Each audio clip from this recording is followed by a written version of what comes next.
अस्सलाम वालेकुम everyone, welcome to the psychology lectures. अगर आप इस चैनल पे न्यू हैं तो भाग के सब्सक्राइब करें, और अगर पुराने अभी तक नहीं किया आप तो करना बन चुका है आपका, आप कर दें। जब आप सब्सक्राइब करते हैं तो मोटिवेशन मिलती है कि लेट्स मेक वीडियो, कोई ऐसा टॉपिक चूज़ करें, या फिर हमें ये भी मोटिवेशन मिलती है ये चेक करने का कि अच्छा आप लोगों की क्या ज़रूरत होगी, उस ज़रूरत के अकॉर्डिंग वीडियो बना दें, वरना फिर लगे थे जो हाथ में आता है टॉपिक बना देते हैं। अच्छा, उसके अलावा आज हमारी है केस स्टडी के हवाले से द फॉर्मूलेशन। मुझे काफ़ी मैसेजेस आ रहे थे, फॉर्मूलेशन क्या होती है, 4 P's क्या होते हैं, टियोलॉजी, डिफरेंशियल डायग्नोसिस के बारे में बताएं। ऑल दो डिफरेंशियल डायग्नोसिस के बारे में वो जो से हम करते हैं उसके लिए मैं एक अलग से भी वीडियो बनाऊंगी, लेकिन आज की वीडियो में भी थोड़ा बहुत आपको डिफरेंशियल डायग्नोस करने के आसान तरीके में बताऊंगी। और द केस फॉर्मूलेशन जो उनसी है ना, ये है एक स्किल है और बहुत वैल्यूएबल स्किल है। अगर आपको केस फॉर्मुलेट करना आ गया ना, इट्स मीन कि आपको करेक्ट डायग्नोसिस देना आ गया है, और ट्रीटमेंट प्लान भी आपका अच्छे से ड्राइव हो सकता है। ठीक है, अब सबसे पहला स्टेप तो होता है केस मतलब हिस्ट्री टेकिंग। ठीक है, इनटेक सेशन। अगर आपका इनटेक सेशन सक्सेसफुल हो जाता है और इनटेक सेशन में आपने सारी की सारी डिटेल्स ली हुई हैं तो वो भी काफ़ी वैल्यूएबल होती है। अब मैं आपको इस एक स्टेप के बारे में बता देती हूँ, उसके बाद फिर मैं बिफोर दिस स्टेप के बारे में बताऊँगी कि अच्छा इस स्टेप के से पहले हिस्ट्री टेकिंग कैसे होनी चाहिए अगर हमने फॉर्मुलेशन करनी है तो। ठीक है, मैं पहले फॉर्मुलेशन में बना ही इसलिए रही हूँ कि आपको पता हो कि हमने वो मटेरियल यूज़ किस तरह करना है, फिर ही तो हमें पता होगा ना कि हमें लेना कैसे है मटेरियल। तो अब हम फॉर्मुलेशन देखते हैं। सबसे पहले statement of the problem. Statement of the problem में हम लोग देखेंगे कि बंदा जो हमारे पास आ रहा है वो प्रेजेंटिंग कंप्लेंट्स क्या बता रहा है, उसका सबसे बड़ा मसला क्या है। ठीक है, उसके अकॉर्डिंग उसको क्या मसाइल है। और जब मैं आपको रिपोर्ट राइटिंग या फिर हिस्ट्री टेकिंग में बताऊंगी तो मैं बताऊंगी भी कि कैसे क्लाइंट वर्बेटिम में भी लिए जाते हैं और ये टर्मिनोलॉजीज़ में भी ली जाती हैं। अब हमने क्लाइंट के मसाइल, मैं सिर्फ इस वीडियो में इतना ही कि बताऊंगी कि क्लाइंट जो जो मसाइल बता रहा है वो सारे मसाइल और उनका ड्यूरेशंस जो है ना, आप लोगों ने एक टेबल बना लेना है जिसमें आपने उसके मसाइल और उन मसाइल कब से हैं, क्यों हैं, कैसे हैं, ये लिख देना है, कब से है ड्यूरेशन। क्योंकि जब हम डायग्नोसिस की बात करते हैं ना, हमारे बहुत से डिसऑर्डर्स के डायग्नोसिस चेंज हो जाते हैं टाइम ड्यूरेशन के साथ साथ। ठीक है, उसके बाद हमारा आ जाता है डिफरेंशियल डायग्नोसिस। इसके बारे में मैं बताती हूँ, बहुत आसान तरीके है। एटियोलॉजी को 4 P's भी कहते हैं। इसके बारे में बहुत से लोगों ने सवाल किया ये क्या होती हैं, प्रीडिस्पोजिंग क्या होते हैं, प्रेसिपिटेटिंग क्या होते हैं, परपिचुएटिंग क्या होते हैं। तो मैं बायोसाइको सोशल अप्रोच के अकॉर्डिंग इनको आपको आंसर करूँगी। उसके बाद plan of treatment and prognosis देते हैं, जो कि मे भी आज की वीडियो में इतना हम ना डिस्कस करें, बट जब हम लोग केस राइटअप पे एक वीडियो बनाएंगे केस राइटअप पे, तो उस पर भी मैं आपको बताऊंगी कि कैसे इन चीज़ों को हम इवेलुएट करते हैं या राइट करते हैं। उसके बाद सबसे पहले फॉर्मुलेशन की ही बात कर लेते हैं। फॉर्मुलेशन है क्या? फॉर्मुलेशन एक एक्सरसाइज है, क्लिनिकल रीजनिंग है, जो कि एक साइकोलॉजिस्ट इस्तेमाल करता है for the diagnosis, aetiology, treatment and prognosis. Diagnosis जब हम डिफरेंशियल डायग्नोसिस करेंगे तो ही हमारा एक सक्सेसफुल डायग्नोसिस हमें मिलेगा। ठीक है, फॉर्मुलेशन जो से होती है ये बहुत ज़्यादा एक्सट्रीमली यूज़फुल है और एक डायग्नोस्टिक रीजनिंग का स्किल है। तो आज की वीडियो एक स्किल लर्निंग पे है, आप सब्सक्राइब करें और ये स्किल लर्निंग की वीडियो से फ़ायदा उठाएं। ओके, अब हम ये जो सी फॉर्मुलेशन है हर इंडिविजुअल पेशेंट पे अप्लाई की जाती है, ये ग्रुप पेशेंट्स पे नहीं, इंडिविजुअली हर किसी पे इम्प्लीमेंट होती है, क्योंकि हर किसी के सिम्टम्स अलग होंगे, उनका ड्यूरेशन डिफरेंट होगा, और फिर उन सिम्टम्स के अकॉर्डिंग जो हमारे प्रोबेबिलिटी वाले डिफरेंट डायग्नोसिस आ रहे होंगे वो भी डिफरेंट होंगे। अब मैं तो यही चाहती हूँ और मैं सजेस्ट करती हूँ कि ये फॉर्मुलेशन हम सबको एक इंटीग्रल पार्ट बना लेना चाहिए, इस फॉर्मुलेशन को अपनी डायग्नोसिस का। ठीक है, स्पेशली तब तक जब तक हमारे पास एक्सपीरियंस नहीं आता। अगर आप बिगिनर्स हैं तो आप लोग ये फॉर्मुलेशन वाला प्रोसेस यूज़ करें अपनी डायग्नोसिस को एक वैल्यूएबल और करेक्ट डायग्नोसिस बनाने के लिए। ठीक है, और इवन कि एक्सपीरियंस साइकोलॉजिस्ट भी इस फॉर्मुलेशन को यूज़ करते हैं, और वैल्यूएबल एक्सरसाइज और एड है, बहुत ज़्यादा वैल्यूएबल है। और इस पर बाकायदा इतनी महंगी महंगी वर्कशॉप्स होती हैं, formulation of for adults, formulation for adults के नेम से। तो आप लोग फ़ायदा उठाएं कि हम लोग इसको फ्री में और यहाँ पर ही डिस्कस कर रहे हैं। वन ऑफ फॉर्मुलेशन का एक ऐसा टॉपिक है जिस पे तो वीडियोस बनी पड़ी हैं, और आप वो वर्कशॉप अटेंड करके फिर सोच रहे होते हैं कि हम कैसे करें, क्योंकि फॉर्मुलेशन का की पॉइंट है history taking, and next point जो है वो जो इसमें वीडियो में डिस्कस कर रही हूँ आपने अच्छे से सुन लेना है और अच्छे से सीख लेना है। सबसे पहले हमने क्या करना है, फॉर्मुलेशन इज़ डिवाइडेड। हमने हमारी फॉर्मुलेशन जो हमने पीछे भी बात की है कि हमारी फॉर्मुलेशन डिफरेंट पार्ट्स में डिवाइडेड है। Statement of the problem, presenting complaints, differential diagnosis और ये सब कुछ। तो सबसे पहले हमने अपनी जो सी हमारी प्रॉब्लम स्टेटमेंट्स है ना, हमने एक टेबल बनाना है। जैसे मैंने अभी पहले भी बताया, आपने एक टेबल बना लेना है उस टेबल में आपने एक जगह लिख लेनी है presenting complaints, problem statements of the patient, patient की प्रॉब्लम स्टेटमेंट्स, और उनके सामने आपने लिख लेना उन प्रॉब्लम्स की ड्यूरेशन। हो गया आपका ये काम। अब इस टेबल को आपने अपने सामने ही रखना है और फिर अब आना हम लोगों ने डिफरेंशियल डायग्नोसिस की तरफ, स्टेप 2 की तरफ। स्टेप 2 में हमने क्या करना है कि हमने एक लिस्ट बनानी है रीजनेबल पॉसिबिलिटीज़ की, कि कौन कौन से डायग्नोसिस पॉसिबल हैं, और हमने डिसेंडिंग ऑर्डर में बनानी है।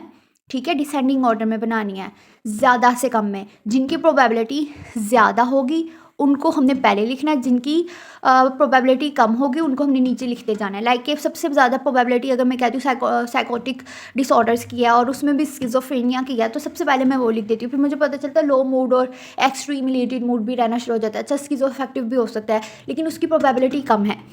ठीक है, तो फिर मैं वो लिख देती हूँ। अच्छा, अब मैं देखती हूँ कि अच्छा ये जो है मसला 2 सालों से मुसलसल उदासी थी, अब हेलुसिनेशन होना शुरू हैं। फिर मैं परसिस्टेंट डिप्रेशन लिख लेती हूँ, मेजर डिप्रेशन लिख लेती हूँ। मतलब कि मेरे पास एक लिस्ट पहले से पड़ी हुई है जिसमें उसकी प्रॉब्लम स्टेटमेंट्स और उनका ड्यूरेशन है। अब मैंने ड्यूरेशन प्रॉब्लम स्टेटमेंट्स को देख के देखना है कि मेरा कौन कौन सा क्राइटेरिया मीट कर रहा है। कोई 90% मीट कर रहा है, कोई 80% मीट कर रहा है, कोई 40%, कोई 10% भी मीट कर रहा है, तो मैंने उस लिस्ट में वो ऐड कर लेना है। उस लिस्ट में ऐड करने के बाद मैंने दोबारा से उनमें उनको एक बार रिव्यू देना है और क्रॉस करते जाना है जो किसी ना किसी कारण या मेजर क्राइटेरिया मीट नहीं कर रहा। तो ठीक है, वो क्रॉस करती जाऊँगी। एट द एंड मेरे पास एक सक्सेसफुल डायग्नोसिस ज़रूर आ जाएगा। और तो उस सक्सेसफुल डायग्नोसिस के साथ अगर कोई दूसरा भी कोमोबिट में आ रहा है डिसऑर्डर, अगर कोमोबिट में आ सकता है तो मैं ऐड कर लूँगी। अगर कोमोबिट में नहीं आ रहा बल्कि स्पेसिफायर है उसका, तो फिर मैं स्पेसिफायर के तौर पे ऐड कर लूँगी। Like depression with psychotic features specify हो जाता है ना, फुल रिमिशन, पार्शियल रिमिशन, ये सारी चीज़ें जो सी है ना स्पेसिफायर विद, हमें बहुत अच्छा सा डायग्नोसिस मिल जाता है इस टेक्निक के अकॉर्डिंग। और इस टेक्निक में हमें ज़्यादा मेहनत भी नहीं करनी पड़ती। आप 3-4 पेशेंट्स के साथ ये काम करेंगे ना, आपको वो सारे डिसऑर्डर्स भी रट जाएंगे आराम से। और डीएसएम एक मैनुअल है, ठीक है, और मैनुअल तो इस्तेमाल होता ही होता है। डीएसएम को ज़ुबानी रटने की ज़रूरत नहीं है। डीएसएम एक मैनुअल है, आप इसको इस्तेमाल करें, अपने क्लिनिकल वर्क में इस्तेमाल कर सकते हैं आप लोग। अगर आपको पेशेंट के सामने तो सच में नहीं यूज़ करना चाहिए, लेकिन आफ्टर डैट जब आप पेशेंट की रिपोर्ट बना रहे हैं, उसके केस को फॉर्मुलेट कर रहे हैं, तो आप यूज़ करें। ठीक है, जैसे हम टेस्ट मैनुअल्स के बगैर स्कोरिंग नहीं कर सकते, इसी तरह हम लोग डीएसएम के बगैर डायग्नोसिस नहीं कर सकते। तो वो एक मैनुअल है, वो एक टूल है, आप उसको ज़रूर यूज़ किया करें।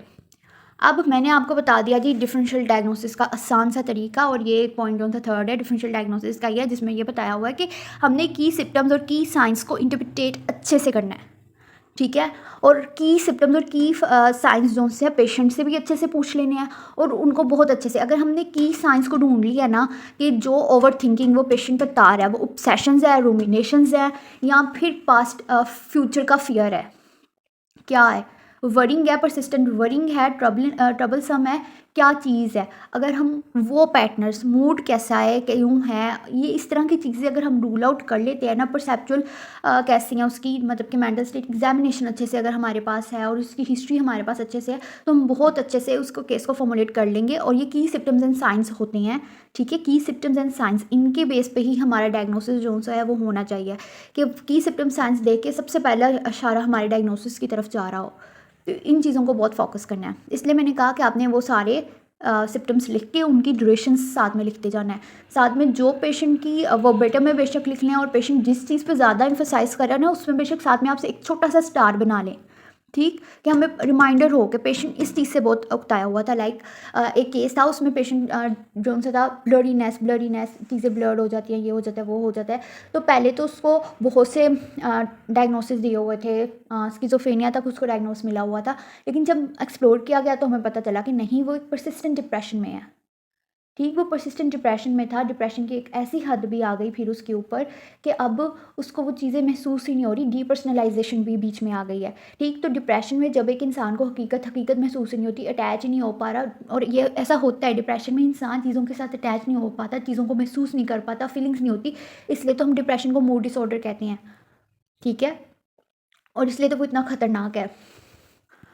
तो अब हम इटियोलॉजी की बात करते हैं। इटियोलॉजी क्या है, और ये तो सबके ही दिलों में सवाल है कि ये है क्या, पर्सपिटेटिंग, परपिचुएटिंग और प्रीडिस्पोजिंग और प्रोटेक्टिव फैक्टर्स, ये 4 P's हैं इटियोलॉजी के। अब हम इन 4 P's को बायो साइको सोशल अप्रोच के अकॉर्डिंग देखेंगे।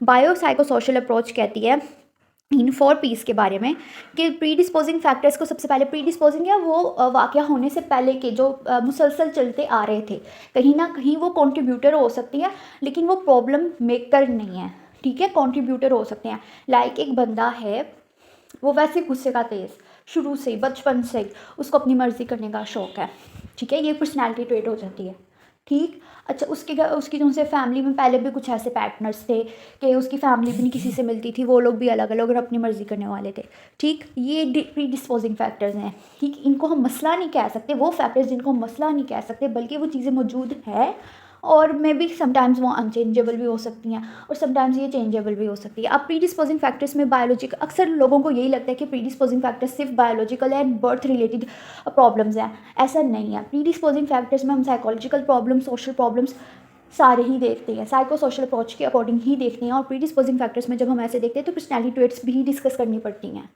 ठीक है।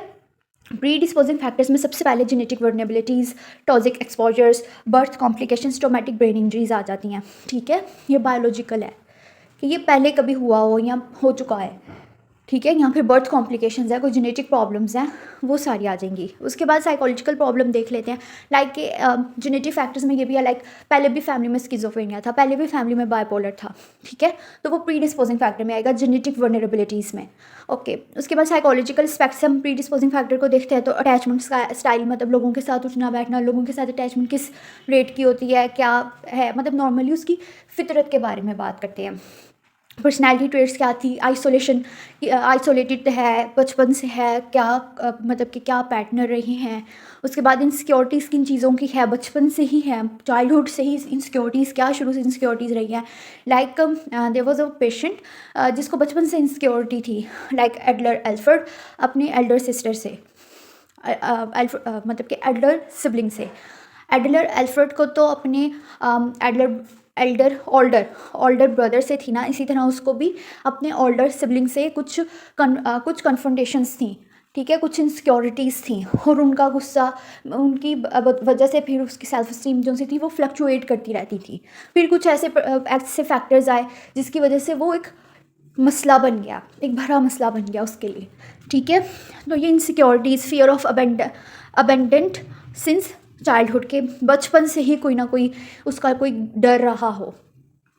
उसके बाद सोशल फैक्टर्स देख लेते हैं, डोमेस्टिक वायलेंस, ठीक, poverty, adversity, unstable home life और डिवोर्स, ये प्री डिस्पोजिंग फैक्टर्स है। अब प्री डिस्पोजिंग फैक्टर्स में आपने ऐसे फैक्टर्स देखे हैं, ठीक है, हमने ऐसे फैक्टर्स देखे हैं जो लाइफ में हो चुकी है, अनचेंजेबल भी थे कहीं ना कहीं, और जिन पे हम कुछ कंट्रीब्यूट नहीं कर पाए, ठीक है, लेकिन स्टिल वो मसला नहीं है, मसले के कंट्रीब्यूटर हैं, ठीक है। अब प्रिसिपिटेटिंग फैक्टर्स को अगर हम देखें तो प्रिसिपिटेटिंग फैक्टर्स में हमें आयोट्रोजेनिक रिएक्शंस मिलते हैं। आयोट्रोजेनिक रिएक्शंस मींस कि कोई ऐसी कंडीशन रही हो, मेडिकल कंडीशन या कोई सर्जरी जिसके एडवर्स रिएक्शंस आ गए हों, ठीक है, जिस मेडिकल अफेक्ट्स हों किसी डिसऑर्डर के, किसी भी सब्सटेंस यूज़ के कोई एडवर्स अफेक्ट हों, पुअर स्लीप, नींद ख़राब हो जाती है, नींद नहीं सही से आती, ये बायोलॉजिकल फैक्टर्स, क्योंकि सर्काडियम रिदम ख़राब हो रहा है उस बंदे का, सर्काडियम रिदम जिनसे फिर वो बायोलॉजिकल फैक्टर्स में चले जाएंगे, सारे वो हार्मोनल और न्यूरोट्रांसमीटर्स के जो उनसे इम्बैलेंस वगैरह सारे, और इन सब चीज़ों को हम बायोलॉजिकल फैक्टर्स में, इवन कि मैं कहूँगी बायोलॉजिकल फैक्टर्स में एज फैक्टर भी आना चाहिए, एज फैक्टर्स भी आएंगे। साइकोलॉजिकल फैक्टर में रीसेंट लॉस, कोई रीसेंट स्ट्रेस रहा हो, री एक्सपीरियंस ऑफ अबेंडेंट फियर, ठीक है।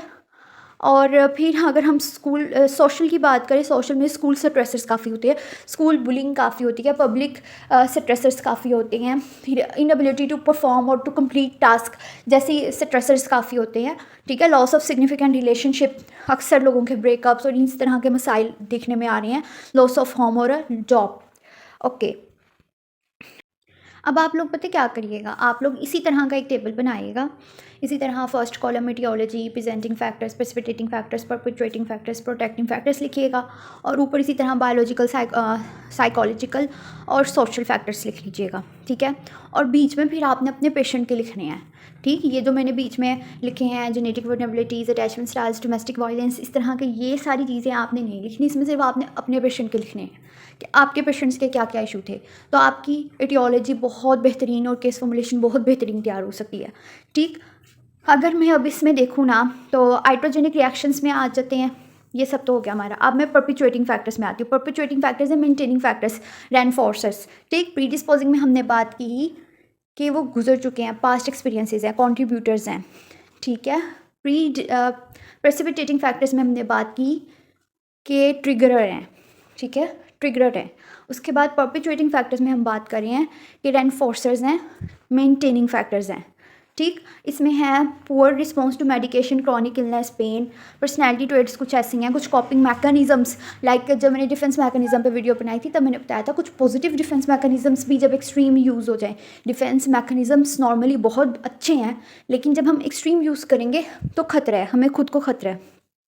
तो इसी तरह भी हम इसकी भी बात करेंगे। School stressors, loss of significant relationship, loss of home, job, role of stigma to access treatment, poor finance and ongoing transition. और ये है परपिचुएटिंग फैक्टर्स कि मे बी कुछ ऐसा उसका अपने स्टिग्मा रहा हो, सेल्फ स्टिग्मा हो गया हो, या फिर उसकी फैमिली जो सी है वो दूसरों के स्टिग्मा से, ठीक है, सोशल स्टिग्मा से इतना डरती है कि उसका इलाज करवाने के लिए उसको कहीं लेके नहीं जा रही।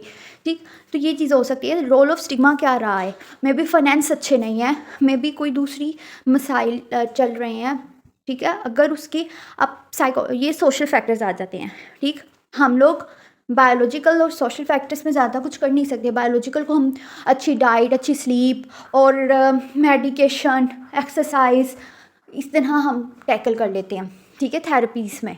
और साइकोलॉजिकल फैक्टर्स को भी हम ऐसे ही टैकल कर लेते हैं डिफरेंट थेरेपीज़ के। लेकिन सोशल एक वाहिद ऐसी चीज़ है जिसमें हम इंटरपर्सनल थेरेपी और थोड़ी बहुत प्रॉब्लम सॉल्विंग और भी असर्टिव ट्रेनिंग्स और ये सब चीज़ें कर लेते हैं।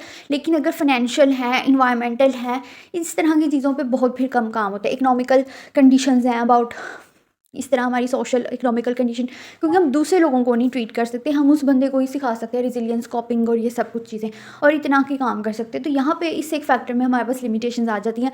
बायोलॉजिकल फैक्टर्स में भी, थेरेपी टाइमिंग्स में और ट्रीटमेंट्स में हमारे पास लिमिटेशंस आ जाती हैं। लेकिन अगर साइकोलॉजिकल प्रॉब्लम्स ज़्यादा हैं तो प्रोग्नोसिस अच्छा है। ठीक है, तो प्रोग्नोसिस अच्छा हो जाएगा। मतलब ये नहीं कि स्किज़ोफ्रेनिया है 2 साल से मुसलसल और बाइपोलर भी हो गया, फलानी चीज़ भी होगी, फलानी चीज़ भी होगी, तो जी मैं वही उस वीडियो में कहा गया है कि जी साइकोलॉजिकल फैक्टर्स अच्छे तो प्रोग्नोसिस अच्छा है। ऐसी कोई बात नहीं। मैं इस सेंस में कह रही हूँ कि क्योंकि अगर उसका बाइपोलर स्किज़ोफ्रेनिया काफ़ी देर का है तो वो तो फिर बायोलॉजिकल में भी आ जाएगा। ठीक है, वो सोशल फैक्टर्स में भी कहीं ना कहीं उसके ज़्यादा हो चुके होंगे। तो ऑन द होल मैं इसलिए कह रही थी कि एक अगर हमारे पास कोई पेशेंट आ जाता है जिसमें बायोलॉजिकल फैक्टर्स ज़्यादा कुछ नहीं है, जिसके सोशल फैक्टर्स सपोर्टिव हैं और कुछ भी नहीं है, मतलब कि इट्स मीन के ज़्यादा प्रोटेक्टिव फैक्टर्स ही हैं, तो फिर अगर हमारे पास सिर्फ साइकोलॉजिकल फैक्टर है, उसका मेरी तरफ से उसका 90% प्रोग्नोसिस हो सकता है। ठीक है, उसका 90% प्रोग्नोसिस हो सकता है। लेकिन अगर बायोलॉजिकल, फैमिली, सोशल, इस तरह के और भी इश्यूज़ नहीं हैं पर्सिपिटेटिंग फैक्टर्स में, फिर उसका प्रोग्नोसिस रेट कम हो जाता है। प्रोटेक्टिव फैक्टर्स जितने ज़्यादा हैं उतना अच्छा प्रोग्नोस्टिक रेट आएगा, और प्रोटेक्टिव फैक्टर्स जितने कम हैं हमारा प्रोग्नोसिस भी उतना कम होता जाएगा। प्रोटेक्टिव फैक्टर्स को हम लोग रिजिलियंट और स्ट्रेंथ्स भी कह सकते हैं।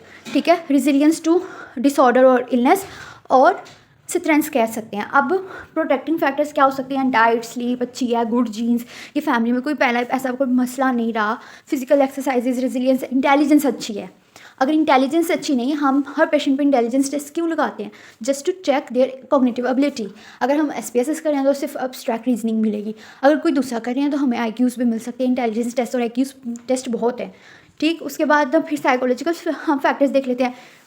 Insightful cognitive behaviour strategies, कॉपिंग skills अगर अच्छी हैं, हमारे पास बहुत सी स्ट्रेटजीज़ हैं। पेशेंट को अगर वो आती हैं, पेशेंट अगर उन चीज़ों को इस्तेमाल कर रहा है तो अच्छा प्रोटेक्टिव फैक्टर है। और अगर प्रोटेक्टिव फैक्टर अच्छे हैं तो प्रोग्नोसिस अच्छा हो सकता है। ठीक है, community, family, faith support, financial support, कि फाइनेंशियल सपोर्ट भी है, फैमिली सपोर्ट भी है, उसको फेथ सपोर्ट भी है, तो अच्छी बात है। कम्युनिटी से आता है, एक अच्छी बात है। लेकिन यही फाइनेंशियल लो हो जाए, कम्युनिटी ज़्यादा सपोर्ट ना करे, ठीक है, फेथ उसका कम हो रहा है, ज़्यादा चीज़ों पे फेथ नहीं है, सेल्फ स्टिग्मा फील कर रहा है, तो प्रोग्नोसिस लो जाएगा। और अगर फैमिली में पहले भी चीज़ें हैं तो फिर प्रोग्नोसिस हमें लो दिखता महसूस होगा, लेकिन ज़्यादा नहीं। ठीक है। अब आप हर फैक्टर को यहाँ पे आई थिंक सो अगर मैं देखती हूँ तो 12 फैक्टर्स हैं हमारे पास यहाँ पे ना, 12 कॉलम्स हैं। हर कॉलम में आप चीज़ें लिखें, हर कॉलम में लिख के उसको आप परसेंटेज दें, आउट ऑफ 10 परसेंटेज दें। उन परसेंटेज के अकॉर्डिंग फिर आप प्रोग्नोसिस बना सकते हैं और बहुत ज़बरदस्त सा प्रोग्नोसिस बनेगा। आज मैंने आपको डिफरेंशियल डायग्नोसिस के बाद डायग्नोसिस करना भी और एटियोलॉजी देखने के बाद प्रोग्नोसिस करना भी सिखा दिया है, ठीक है। और आई होप सो कि आपके लिए ये वीडियो काफ़ी ज़्यादा अच्छी रही हो, आपको बहुत सीखने को मिला है, समझ भी आया होगा, ठीक है। अब इस प्रोग्नोसिस में ही हम लोगों ने बना लेना है एटियोलॉजी और प्रोग्नोसिस के बाद हमारा ट्रीटमेंट प्लान बन जाएगा। ट्रीटमेंट प्लान के लिए डिफरेंशियल डायग्नोसिस के लिए एक अलग से वीडियो भी मैं बनाऊंगी और हिस्ट्री टेकिंग किस लेवल की करनी है उसके लिए भी हम इंशाल्लाह एक वीडियो बनाएंगे और नेक्स्ट वीडियो इंशाल्लाह केस समरी की होगी। तो इन सब चीज़ों को ना सीखें, ये एक वैल्यूएबल स्किल है, आपको फिंगर टिप्स में होनी चाहिए। ये जितनी अच्छे से आपको आती है ना, आप उतने अच्छे से चीज़ों को एक्सप्लोर कर सकते हैं पेशेंट के अंदर, ठीक है। आई होप कि आपको ये वीडियो अच्छी लगी है, समझ आई है और 3 टेबल जो मैंने आज आपको बनाना सिखाए हैं उनकी समझ आ चुकी है। अगर नहीं समझ आई मुझे पता है, मैं किसी कोई एक डेमोस्ट्रेशन वीडियो बना दूँगी, ठीक है। तब तक के लिए अल्लाह हाफ़िज़, टेक केयर। और अब आपने मुझे बताना क्या क्या आप लोगों को चाहिए, तो अपना बहुत ज़्यादा ख्याल रखिएगा। इसी तरह अच्छा काम करिए, अच्छे से सीखिए। अल्लाह हाफ़िज़, टेक केयर।